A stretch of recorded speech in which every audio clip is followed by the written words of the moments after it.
मोर नाम हूँ डाक्तर रुद्र प्रसाद रथ, नंदनकानन जू क्यूरेटर। सर जो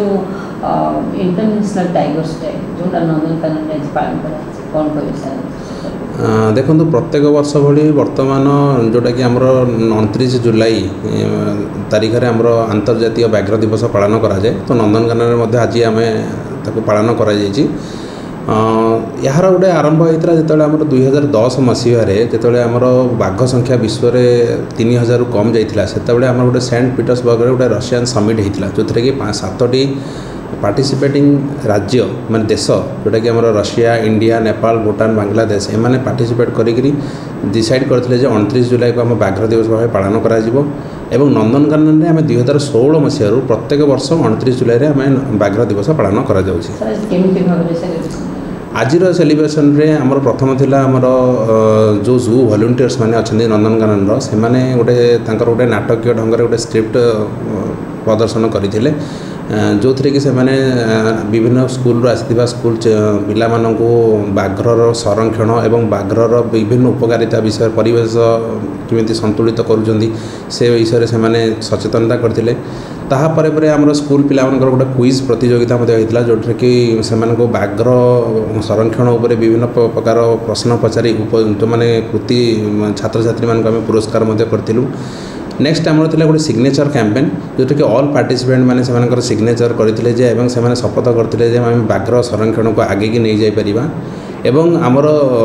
जो जू एनिमल कीपर्स माने अछन जो माने दिन राति परिश्रम करी आमर बाघर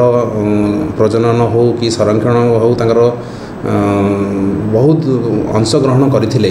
तांकर कठोर परिश्रम जोगु आज जहाँ आमर बाघ संख्या वृद्धि पाई तो तांको आमे पुरस्कृत मध्य करथिलु एवं तांको आमे विशेष भाव में उत्साहित करथिलु जे बाघर संरक्षण को आमे आउरी आगु को मध्य आगे नेबा। आगुर जहाँ बाघर संरक्षण पई जहाँ थिला वर्तमान परिस्थिति रे आपण देखिबे नंदनकानन रे 29टी बाघ समुदाय हेजी। 29टी बाघ भितर 19टी आमर नॉर्मल कलर टाइगर रोचनी से 6टी आमर धला बाघ रोचनी एवं 4टी आमर मेलानिस्टिक टाइगर रोचनी एवं ऊपर स्कूल प्रतियोगी माने आसथिले एवं स्कूल रो विभिन्न शिक्षक माने मध्ये आसीथिले तेणु से आम अवेयरनेस करागला से स्कूल पिला विभिन्न बाघर विभिन्न संरक्षण जो ओडिशार विभिन्न बाघर टाइगर रिजर्व अच्छी जमीक आप शिमिलीपाल हो सातकोशिया हो से दिगरे किभली आम आगामी दिन में बाघर संरक्षण को आगे नहीं पारिया से हिसाब से स्कूल पिला उद्बोधन देते एवं आमर जो वेटनरी टीम अच्छा जोटा कि नंदनकानन सीनियर वेटनरी अफिसर हूँ कि बीवीओ हूँ से गोटे एक्सपर्ट टॉक देते जोटा कि आमर जो वॉलंटियर्स कि इंटर्नी और स्कूल पिला जे बाघर संरक्षण केमिति करा जाई परिबो एवं परिवेश पई बाघर उपकारिता कौन से विषय टिके विशेष भाव वक्तव्यता देते। वर्तमान नंदनकानन में आमर 29टी बाघ अच्छा 29टी बाघ मध्य आमर 19टी होती नॉर्मल कलर जोटा कि आप देखिए हलदिया कलर भी थी एवं कला कला पट पट दाग रही से होती 19टी बाघ 6टी होती आमर धला कलर बाघ एवं 4टी मेलानिस्टिक टाइगर जोटा कि टिके कला रंगर हाँ। तो टाइगर मानक पई आमर गोटे आम प्राय उपर बेला आमर तांकु मईसी मांस दि जाए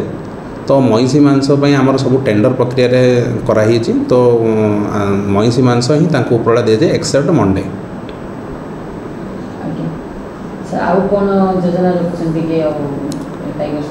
वर्तमान परिस्थिति रे हमर जो भारत वर्ष रे मेलानिस्टिक टाइगर जोटा कि हमर विरल प्रजातिर बाघ जहाँ कि हमर शिमिलीपाल व्याघ्र अभयारण्य ही देखा जाती तो तांकु प्रजनन करिया पई हमर विशेष भाव में भूमि माने प्लानिंग एक्शन प्लान आम गठन करिचु जहाँ फल कि यही बाघर संख्या जोटा कि हमर केवल शिमिलीपाल भितर केन्द्रीभूत हो गई से बाघर संख्या आगू को मध्य बढ़ा जाई परिबो तापई हमर एक्शन प्लान आम बनैछु। नहीं से विषय में आमर किसी ना कहीं आमर ए 4टा ही मेलानिस्टिक टाइगर अच्छा तेणु आम प्रजनन उपर आम कार्य करुँ तो ताकू आम एक्सचेंज करवा सेटा परवर्ती मुहूर्त में चिंता करा व्हाइट टाइगर अच्छे मेलानिस्टिक टाइगर चलती। Thank you.